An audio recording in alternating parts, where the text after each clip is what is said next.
Being pregnant during the pandemic was definitely different and challenging. It looked a lot different than my previous pregnancy with Jackson. You know, when I showed up to the hospital in labor pains, when I was having contractions, you know, they first admitted me to the triage to kind of evaluate me.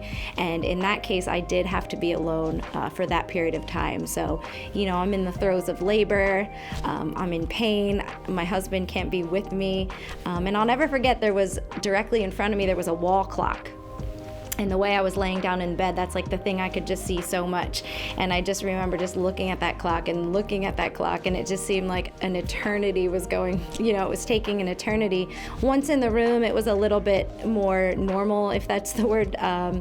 You know, I was able to get some medicine for the pain, and of course my husband was with me. That was the biggest thing. But, you know, we couldn't have the same visitors and things like that. Obviously, when Jackson was born, even in the hospital room, we had tons of people in and out. It was sort of like a party. And so, of course, with Natalie, that looked a lot different. And then coming home, I have such a beautiful circle, and especially church friends too. Many people wanted to bless me with just meals or gifts. And so, you know, from a distance, kind of throwing it onto my porch, hey, here's a gift for the baby, here's a meal, just wishing you the best. So there was still a lot of joy in it because I'm just surrounded by such wonderful people, and that really got me through it, just staying connected.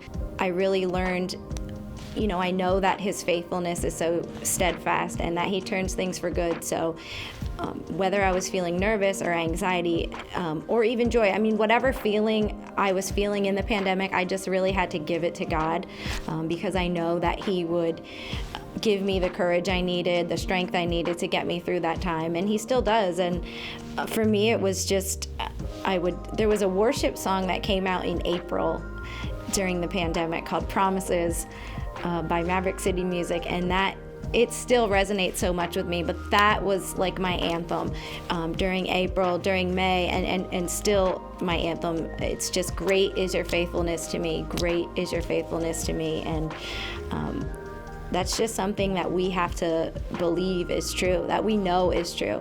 God is faithful, and life is a lot of like battles and then blessings and battles and blessings, but he will not let you walk through the storm alone, and he will pull you from the storm no matter what. So you just have to kind of batten down the hatches and just stay firm in him, stay true in him, just rest in him, and he will deliver you from that.